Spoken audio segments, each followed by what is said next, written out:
नमस्कार साथियों, स्वागत है आप सभी का आपके अपने YouTube चैनल फ्री विद्या पाओ में। दोस्तों, आज है 22 जून 2022 और 22 जून 2022 से करंट अफेयर्स के जितने भी इम्पोर्टेंट क्वेश्चन बन सकते हैं वो हम आज के इस वीडियो में डिस्कस करेंगे। दोस्तों, ये करंट अफेयर्स के क्वेश्चन आगे आने वाली सभी प्रतियोगी परीक्षाओं की दृष्टि से बहुत ही महत्वपूर्ण होने वाले हैं। अगर आप किसी भी प्रतियोगी परीक्षा की तैयारी कर रहे हैं तो दोस्तों इस वीडियो को आप अंत तक जरूर देखिए। और दोस्तों, जो चैनल पर नए आए हैं वो चैनल को सब्सक्राइब कर दीजिए, बगल में नोटिफिकेशन बेल को प्रेस कर लीजिए। इस वीडियो की पीडीएफ के लिए आप हमारे टेलीग्राम चैनल को ज्वाइन कर लीजिए। टेलीग्राम चैनल की लिंक आपको इस वीडियो की डिस्क्रिप्शन में मिल जाएगी। तो दोस्तों, अब ज़्यादा देरी ना करते हुए चलिए आज का ये वीडियो शुरू करते हैं। आज का सबसे पहला क्वेश्चन हमारा, हर वर्ष 21 जून को दुनिया भर में कौन सा दिवस मनाया जाता है? तो इसका सही आंसर हो जाएगा आपका ऑप्शन सी, अंतरराष्ट्रीय योग दिवस। तो दोस्तों 21 जून को दुनिया भर में अंतरराष्ट्रीय योग दिवस मनाया जाता है। अंतरराष्ट्रीय योग दिवस 21 जून को दुनिया भर में मनाया जाता है। इस वर्ष का विषय या दोस्तों थीम, योग फॉर वेल बीइंग। कोविड महामारी ने लोगों के जीवन और आजीविका को प्रभावित किया है।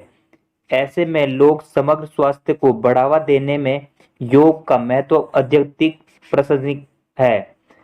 भारत के प्रधानमंत्री नरेंद्र मोदी ने 27 सितंबर 2014 को संयुक्त महासभा में दुनिया भर में योग दिवस मनाने का आह्वान किया था।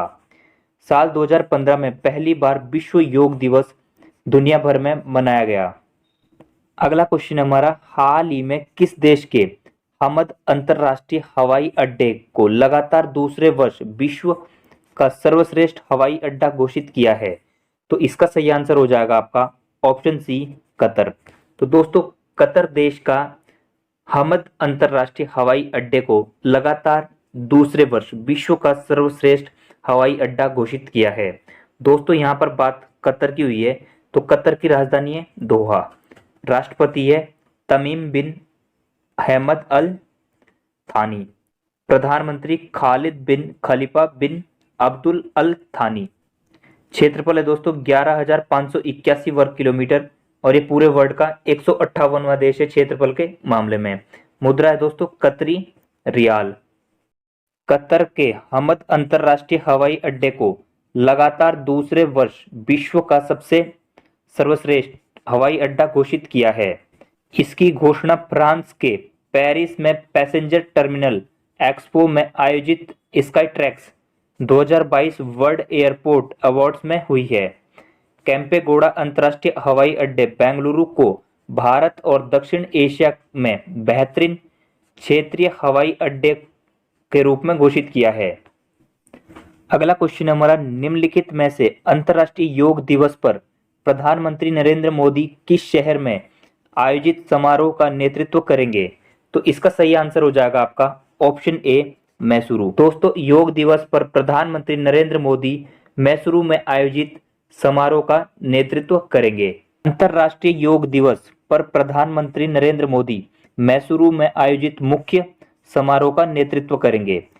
इस बार अंतर्राष्ट्रीय योग दिवस आजादी का अमृत महोत्सव वर्ष में हो रहा है, इसलिए देश के 75 प्रमुख स्थानों पर योग दिवस समारोह आयोजित किया जाएगा। सूचना और प्रसारण मंत्री अनुराग सिंह ठाकुर हिमाचल प्रदेश के नालागढ़ पैलेस में उपस्थित रहेंगे। अगला क्वेश्चन हमारा, हाल ही में राजस्थान उच्च न्यायालय के मुख्य न्यायाधीश के रूप में किसे नियुक्त किया गया है? तो इसका सही आंसर हो जाएगा आपका ऑप्शन डी, एस शिंदे। तो दोस्तों, एस शिंदे को राजस्थान के उच्च न्यायालय के मुख्य न्यायाधीश के रूप में नियुक्त किया गया है।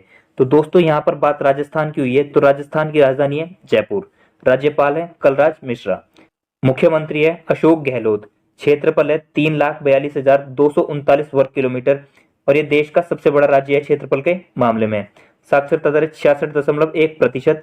लिंगानुपात 1,000 पुरुषों पर 928 महिलाएं। केंद्र सरकार ने 6 उच्च न्यायालयों हाई कोर्ट के मुख्य न्यायाधीशों की नियुक्तियों को मंजूरी दे दी है। एस शिंदे को राजस्थान उच्च न्यायालय के मुख्य न्यायाधीश के रूप में नियुक्त किया गया है। विपिन सांघी को उत्तराखंड उच्च न्यायालय के मुख्य न्यायाधीश के रूप में नियुक्त किया गया है। उच्च न्यायालयों के 5 न्यायाधीशों को मुख्य न्यायाधीश सीजे के रूप में पदोन्नत किया जाएगा, जबकि तेलंगाना उच्च न्यायालय के मुख्य न्यायाधीश एससी शर्मा को समान पद पर दिल्ली उच्च न्यायालय में स्थानांतरित किया जाएगा। अगला क्वेश्चन हमारा, हाल ही में राजस्थान बैडमिंटन एसोसिएशन आरबीए के अध्यक्ष कौन बने हैं? तो इसका सही आंसर हो जाएगा आपका ऑप्शन बी, गजेंद्र सिंह शेखावत। तो दोस्तों राजस्थान बैडमिंटन एसोसिएशन या दोस्तों आरबीए के अध्यक्ष के रूप में गजेंद्र सिंह शेखावत जी को नियुक्त किया गया है।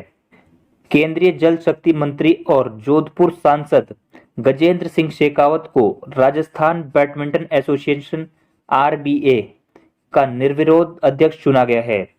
चुनाव में के शर्मा सचिव और चुन सिंह भाटी कोषाध्यक्ष चुने गए हैं। गजेंद्र सिंह ने अध्यक्ष चुने जाते ही पहला बड़ा फैसला लिया है कि राजस्थान बैडमिंटन एसोसिएशन इस खेल में खिलाड़ियों को आकर्षित करने के लिए आईपीएल की तर्ज पर आरबीएल राजस्थान बैडमिंटन लीग करवाएगा। नेक्स्ट क्वेश्चन हमारा, हाल ही में बेंगलुरु स्थित भारतीय विज्ञान संस्थान में सेंटर फॉर ब्रेन रिसर्च और सुपर कंप्यूटिंग सुविधा का उद्घाटन किसने किया है? तो इसका सही आंसर हो जाएगा आपका ऑप्शन डी, नरेंद्र मोदी। तो दोस्तों नरेंद्र मोदी ने बेंगलुरु में स्थित भारतीय विज्ञान संस्थान में सेंटर फॉर ब्रेन रिसर्च और सुपर कंप्यूटिंग सुविधा का उद्घाटन किया है। दोस्तों यहां पर बात आईआईएससी की हुई है, तो इसकी स्थापना हुई थी 1909 में। संस्थापक जमशेदजी टाटा और कृष्ण राजा वाडियार हैं। डायरेक्टर हैं दोस्तों गोविंदन रंगराजन। प्रधानमंत्री नरेंद्र मोदी ने बेंगलुरु स्थित भारतीय विज्ञान संस्थान में सेंटर फॉर ब्रेन रिसर्च और सुपर कंप्यूटिंग सुविधा का उद्घाटन किया। उन्होंने बागची पार्थसारथी अस्पताल की आधारशिला भी रखी। बाद में प्रधानमंत्री नरेंद्र मोदी ने बेंगलोर विश्वविद्यालय में doctor B R Ambedkar school of economics परिसर में डॉक्टर बी आर अम्बेडकर की प्रतिमा का अनावरण किया। अगला क्वेश्चन हमारा, हाल ही में भारत और किस देश के बीच नई दिल्ली में द्विपक्षीय व्यापार को बढ़ावा देने के लिए पहली वित्त वार्ता आयोजित की गई है? तो इसका सही आंसर हो जाएगा आपका ऑप्शन बी, जापान।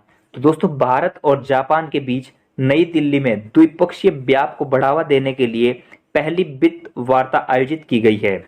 दोस्तों यहाँ पर बात हुई है जापान की, तो जापान की राजधानी है टोक्यो। प्रधानमंत्री फुमियो किशिदा।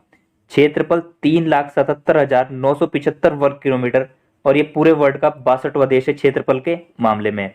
मुद्रा है दोस्तों येन।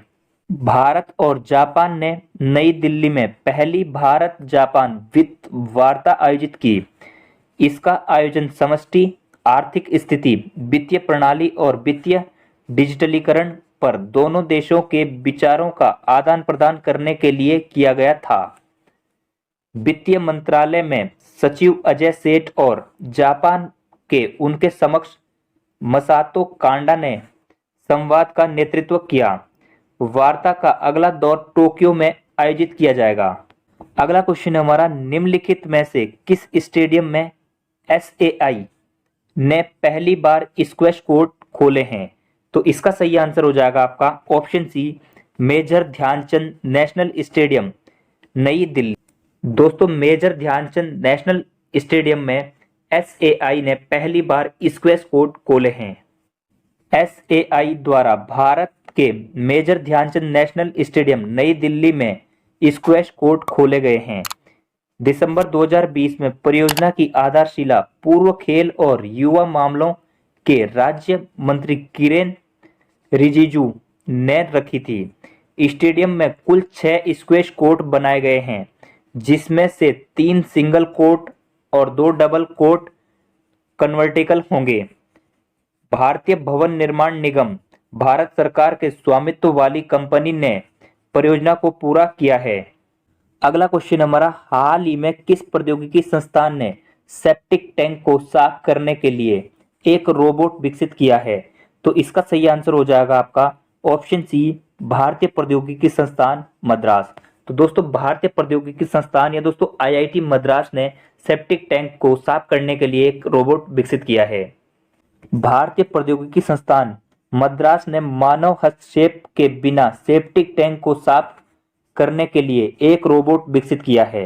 होमो एसईपी नाम की 10 इकाइयों को पूरे तमिलनाडु में तैनात करने की योजना है और अनुसंधानकर्ता संस्थानों की पहचान करने के लिए स्वच्छता कर्मियों के संपर्क में हैं।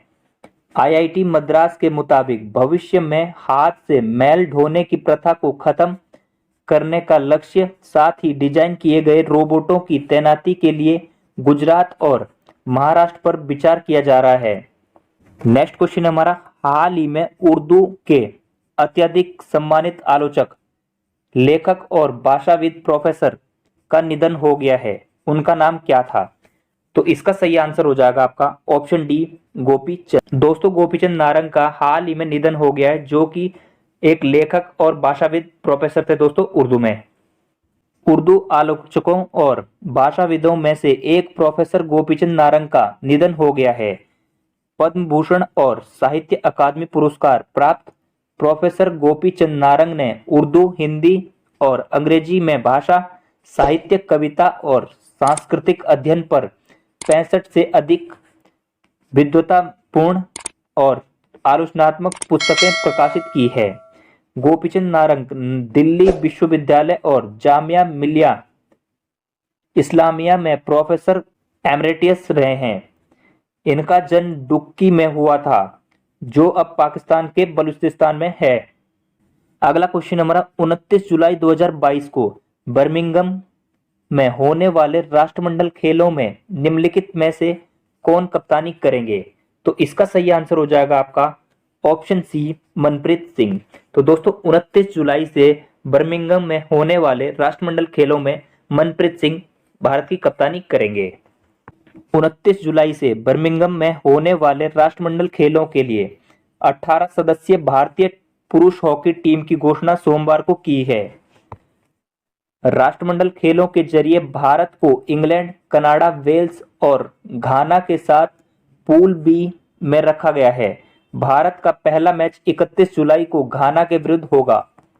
अगला क्वेश्चन हमारा, कैबिनेट ने गुजरात में निम्नलिखित में से किस स्थान पर एक ग्रीनफील्ड हवाई अड्डे के निर्माण को मंजूरी दी है?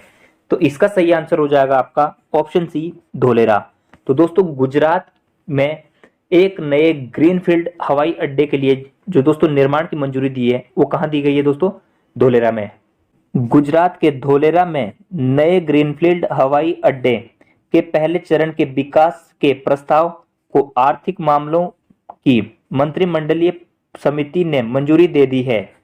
इस परियोजना पर 1305 करोड़ रुपए की लागत आने का अनुमान है और इसे पूरा होने में 48 महीने लगेंगे।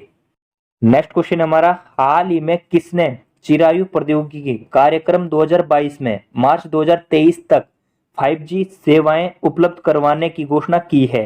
तो इसका सही आंसर हो जाएगा आपका ऑप्शन सी, अश्विनी वैष्णव। तो दोस्तों अश्विनी वैष्णव ने चिरायु प्रौद्योगिकी कार्यक्रम 2022 में मार्च 2023 तक 5G सेवाएं उपलब्ध करवाने की घोषणा की है। केंद्रीय संचार मंत्री अश्विनी वैष्णव ने चिरायु प्रौद्योगिकी 2022 कार्यक्रम में घोषणा की है कि भारत में मार्च 2023 तक पूर्ण रूप से 5G सेवाएं उपलब्ध हो जाएगी। 5G स्पेक्ट्रम की नीलामी जुलाई के अंत तक समाप्त हो जाएगी। यह दूरसंचार डिजिटल खपत की प्रमुख स्रोत है और दूरसंचार में विश्वसनीय समाधान पेश करना बहुत महत्वपूर्ण है। 5G इंटरनेट 4G की तुलना में 10 गुना ज्यादा तेज होगा। अगला क्वेश्चन हमारा, हाल ही में जल शक्ति मंत्रालय द्वारा बांध सुरक्षा अधिनियम 2021 पर राष्ट्रीय कार्यशाला का आयोजन कहां किया गया है? तो इसका सही आंसर हो जाएगा आपका ऑप्शन डी, नई दिल्ली में। तो दोस्तों जल शक्ति मंत्रालय द्वारा बांध सुरक्षा अधिनियम 2021 पर राष्ट्रीय कार्यशाला का आयोजन नई दिल्ली में किया गया है। केंद्रीय जल आयोग ने जल संसाधन विभाग के तत्वाधान में डॉक्टर अंबेडकर अंतरराष्ट्रीय केंद्र नई दिल्ली में बांध सुरक्षा अधिनियम 2021 पर एक दिवसीय राष्ट्रीय कार्यशाला का आयोजन किया। कार्यशाला का उद्देश्य सभी हितधारकों को 2021 अधिनियम के प्रावधानों के बारे में जागरूक करना और भारत में बांध सुरक्षा शासन पर विचार मंथन करना है। बांध सुरक्षा अधिनियम 2021 30 दिसंबर 2021 से लागू हुआ। इसका उद्देश्य बांध में विफलता से संबंधित आपदाओं की रोकथाम और उनके सुरक्षित कामकाजों को सुनिश्चित करने के लिए निर्दिष्ट बांध की निगरानी, निरीक्षण और संचालन और रखरखाव सुनिश्चित करना है। आज का सबसे आखिरी क्वेश्चन हमारा, दक्षिण का मोती कहे जाने वाली सावा झील जल संकट के कारण सूख गई है। यह झील कहाँ स्थित है? तो दोस्तों इसका सही आंसर हो जाएगा आपका ऑप्शन बी, इराक में। तो दोस्तों दक्षिण का जो मोती कहे जाने वाली झील है दोस्तों वो कहाँ स्थित है? इराक में। दोस्तों यहाँ पर बात जो है इराक की हुई है, तो इराक की राजधानी है बगदाद, राष्ट्रपति है बहरम सालिही, प्रधानमंत्री है मुस्तफा अल कदीमी। क्षेत्रफल है दोस्तों 4,38,317 वर्ग किलोमीटर और ये पूरे वर्ल्ड का 58वां देश है क्षेत्रफल के मामले में। मुद्रा है दोस्तों इराकी दिनार। इराक में मुथन्ना में फरात नदी के पास स्थित दक्षिण का मोती कहे जाने वाली सावा झील जल संकट के कारण सूख गई है। स्थानीय निवेशकों द्वारा कुप्रबंधन, सरकार की लापरवाही और जलवायु परिवर्तन, कम वर्षा और एक के बाद एक सूखे सहित के कारण झील सूख गई है। दोस्तों आज का ये वीडियो हमारा यहीं पे समाप्त होता है। अगर आपको ये वीडियो अच्छा लगे दोस्तों तो लाइक कर देना, शेयर कर देना और डेली करंट अफेयर्स की वीडियो देखने के लिए चैनल को सब्सक्राइब कर लीजिए, बगल में नोटिफिकेशन बेल को प्रेस कर लीजिए।